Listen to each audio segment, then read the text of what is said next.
everyone, my name is Natasha. I'm a senior product manager at Amazon, and I am around 3.5 years in the US. And today I wanted to discuss a very important topic about 3 common mistakes that immigrants do when they come to the US. These mistakes can prevent people from coming back to their professional career, and I would love to help you avoid them. And actually, in the end of this video, I will have a completely free resource that can be helpful for you to get back to your professional career. So please watch this video till the end. And now let's start. The first mistake is getting stuck in the survival job. It's completely understandable when a lot of people who come to the US don't have enough means to survive like for half a year or even a year while they figure out how to get back to professional career. And then they need to take a survival job that probably doesn't require their professional skills to make the ends meet. And there is a very big danger to get stuck in these temporary solutions. Because when people start to get their first income, they feel much more stable. And it's very easy to lose motivation to go above and beyond to get back to their professional careers. And I think a solution here is to have a plan in your mind. Dividing a big task into small steps and making sure you are doing these small steps regularly. And small steps may be just researching US market, networking, looking for like-minded people or people with the same professions, taking certifications, volunteering in your professional sphere. All of these, step by step, will get you closer to your dream job. Okay, mistake number 2, not paying enough attention to learning English or whatever national language of the country where you immigrated to. Some people are able to find their first survival jobs that don't require significant knowledge of the language, or even some people are able to find jobs where they can speak their national language. And then again, it diminishes the motivation of learning language. And here, I think the solution is more or less similar. You need to create environment around yourself where you can practice your English skills.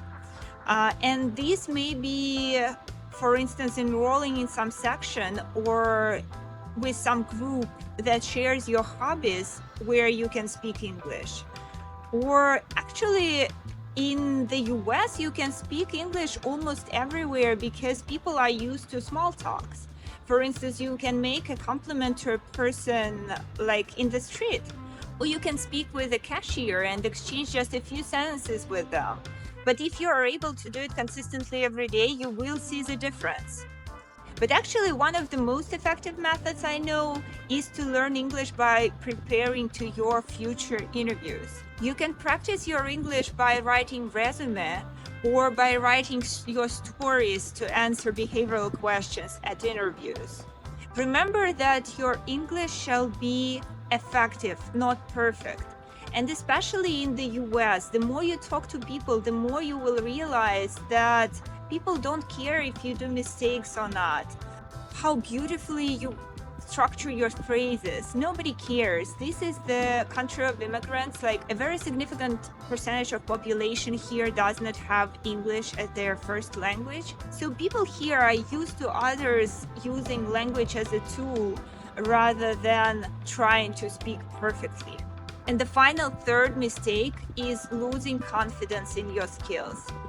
Actually, the more you stay away from your professional career, the less confidence you have. And there are objective reasons for that. Like the industry changes, some skills become outdated, then you also just start to forget something that you knew before. And actually, the longer you wait here, the harder it becomes to get back and to remember stuff that you knew before.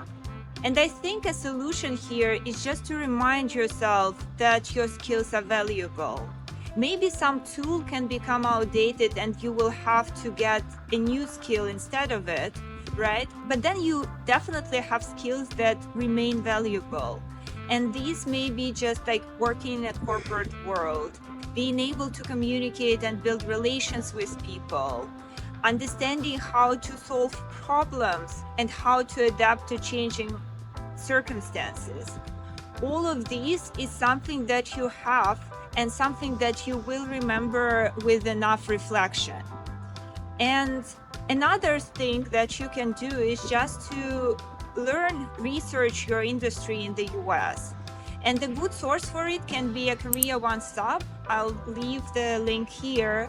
It talks about like which skills are needed, possible wages, the prospects of your industry for future, and things like that. Networking here is also super helpful. You can just find somebody who already works in the industry where you want to work and ask them questions and use their experience. But please remember, the sooner you try to get back to your professional career, the more confident you will be. But on the other hand, it's never too late. Okay, these were the 3 common mistakes immigrants make when they get back to their professional careers. And I promised you a resource. This resource is upwardlyglobal.org. This is a nonprofit organization that helps immigrants who qualify to get back to their professional careers for free. They help with resumes, they help with preparing to your interviews, and they will actually have a mentor that will work with you one-on-one. To qualify, you need to be less than 7 years in the US. You need to have experience working in some professional career, or you need to have higher education. And also you need to have some specific level of English, I think intermediate if I'm not mistaken. But if you can't pass their test, don't worry. They actually have free courses for English for those who don't yet qualify for their program. Actually, I personally found my first job in the US as a senior financial analyst for Amazon with the help with Upwardly Global. And I was so amused with what they do that since then I have been constantly volunteering for them for over 3 years. If you want to know more about Upwardly Global, I actually had an interview with one of their coaches. I'll leave it here. And also on my channel, like actually more on my Russian channel than in English, but I also have some interviews in my English channel where people talk about their professional path and struggles that they have overcome before they get to their dream jobs. And I'm constantly getting feedback that these interviews help people regain their motivations in the very low periods of their lives. So feel free to use it, and best of luck in your journey. If you like this video, please don't forget to subscribe to the channel, share it with somebody that you think it may be useful to, and please share whatever thoughts you have in the comments, like your stories, common mistakes that you see. Maybe you don't agree with something that I said. I am very open to the communication, so welcome to the comments and see you next week. Bye bye.